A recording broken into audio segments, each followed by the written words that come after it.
Startup, c'est un petit jeu de cartes pour 3 à 7 joueurs à partir de 10 ans pour des parties d'environ 20 minutes.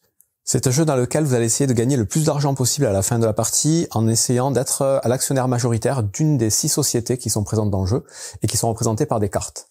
Donc les cartes, vous les avez ici avec donc différentes couleurs qui correspondent aux 6 sociétés et les valeurs qu'il y a sur les cartes sont toujours les mêmes, c'est le nombre de cartes présents dans chacune des couleurs et donc pour chacune des sociétés.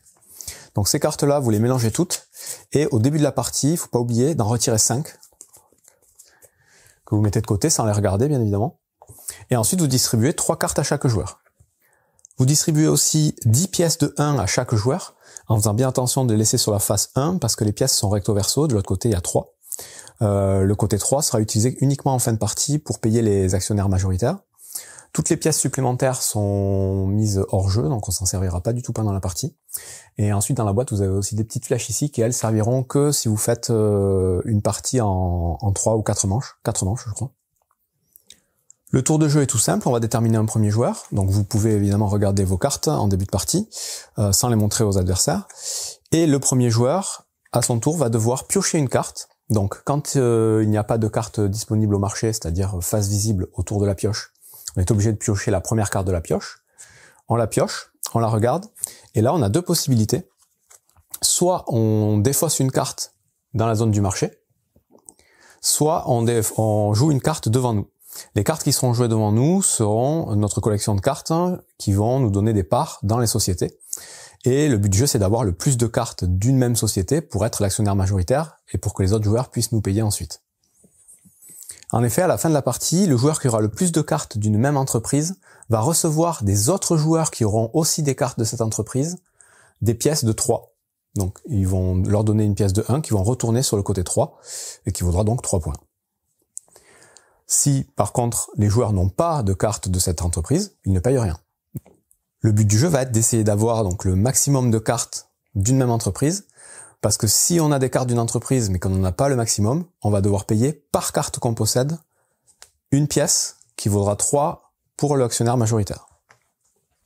À partir du moment où on récupère une carte devant nous, si on est les seuls à avoir cette carte, on va récupérer tout de suite le jeton correspondant pour dire qu'on a le monopole sur cette entreprise. Ce jeton-là, si un autre joueur plus tard dans la partie arrive à avoir plus de cartes que moi dans cette entreprise, il va le récupérer. Donc en gros, ce jeton, il va aller au joueur majoritaire dans une entreprise. Si par contre, admettons c'est au prochain joueur, il pioche, il met aussi la carte devant lui de la même entreprise, là il y a égalité, le jeton reste ici. On passe alors au joueur suivant qui va aussi piocher, regarder ce qu'il a, et lui par contre il va décider de défausser au marché, plutôt que de jouer devant lui. À partir du moment où il y a une carte au marché, le joueur suivant va avoir le choix entre piocher une carte sur la pioche ou récupérer une carte du marché. Mais pour pouvoir piocher, il doit obligatoirement payer une pièce sur chacune des cartes qui sont présentes au marché. Donc là, il n'y en a qu'une, il paye une pièce et il peut piocher sur la pile de pioche. Donc la carte qu'il récupère, il peut aussi décider de la défausser au marché. Et dans ce cas-là, le joueur d'après, s'il veut pouvoir piocher, il va être obligé de payer une pièce sur chacune des cartes. Bien évidemment, si à un moment donné un joueur décide de piocher une des cartes du marché, il va récupérer les pièces qui sont posées sur la carte.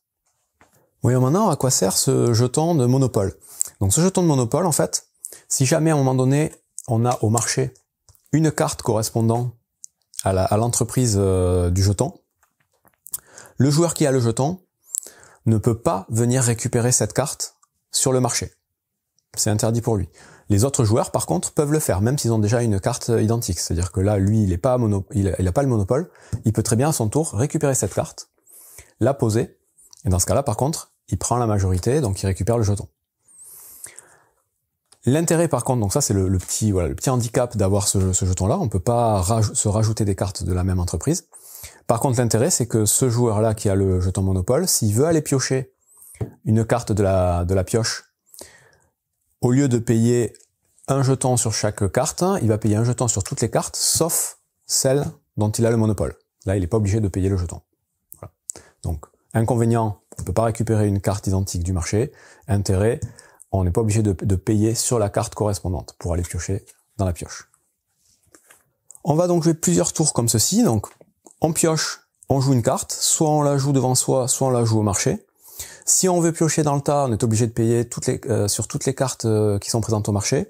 Si on veut récupérer par contre une carte de marché, c'est gratuit, sauf les cartes dont on a le monopole, qu'on n'a pas le droit de récupérer. On fait plusieurs tours, donc dans le sens aigu d'une montre, jusqu'à ce que toute la pioche de cartes soit vidée. À partir de ce moment-là, toutes les cartes qui vont nous rester en main, on va venir les rajouter à nos collections. Donc là aussi, il va falloir faire bien attention de peut-être garder des cartes un peu stratégiques pour venir griller la priorité et devenir majoritaire dans une entreprise avec ces 3 dernières cartes par rapport aux autres joueurs. Une fois que tous les joueurs ont dévoilé leurs cartes, on va passer à la phase de décompte des points et on va regarder dans l'ordre des numéros d'entreprise qui est majoritaire et qui va devoir payer qui. Donc là, par exemple, dans cette configuration-là, donc je n'ai pas fait une partie complète, il manque plein de cartes, l'entreprise Girafe, personne n'a de carte orange chez lui, donc il n'y a pas de décompte, on touche à rien. L'entreprise bleue, ici, ce joueur est majoritaire, puisqu'il a une carte. Par contre, personne d'autre n'a de carte, donc il n'y a pas non plus de transfert d'argent. L'entreprise rose, idem, il est tout seul. Par contre, l'entreprise marron, ils sont 2 à avoir une carte chacun. La même chose, quand il y a égalité sur la majorité, pas de transfert d'argent. Enfin, on va faire l'entreprise rouge. L'entreprise rouge, là, il y a 2 joueurs qui ont des cartes, dont un qui est majoritaire. Normalement, il aurait dû avoir ce petit jeton.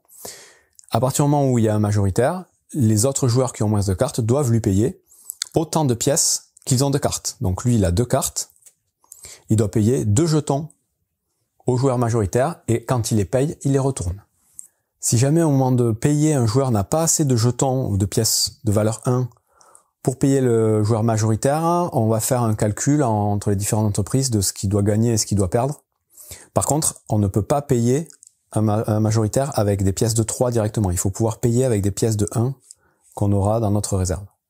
Une fois qu'on a décompté toutes les entreprises, on compte tout simplement l'argent qui nous reste avec les pièces de 3, les pièces de 1, et celui qui a le plus d'argent est déclaré vainqueur, tout simplement. Dans les règles, on dit qu'on peut jouer en 4 manches, et pour ça, tout simplement, à la fin d'une manche, on va donner 2 points au premier joueur, celui qui a le plus d'argent, 1 point au second joueur, et -1 au dernier. Donc je vous rappelle, ça se joue de 3 à 7, donc il peut y avoir des points. Ensuite, on reprend toutes les cartes, même les cartes qui ont été mises de côté, on remélange tout, on redonne seulement 10 pièces à tout le monde, et on refait une partie complète. Et même chose, on va attribuer les points, on fait ça 4 fois, et à la fin, c'est celui qui aura le plus de points en jeton flèche qui sera déclaré vainqueur. Et c'est tout pour Startups. Donc vous voyez, c'est un tout petit jeu de cartes, très simple, mais beaucoup plus malin et beaucoup plus subtil qu'on pourrait croire. Au début, on est un peu dérouté, on se dit bon, ok, on collectionne des cartes, c'est pas super, mais petit à petit, on commence à comprendre qu'il faut bien compter les cartes, on sait combien il y en a.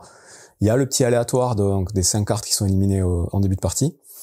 Mais voilà, tout l'intérêt, ça va être d'essayer de collectionner des cartes dans lesquelles on va être sûr d'être majoritaire pour pouvoir gagner un maximum d'argent.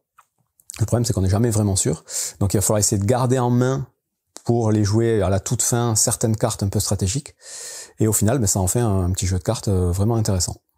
Donc Startups. Bon jeu à vous.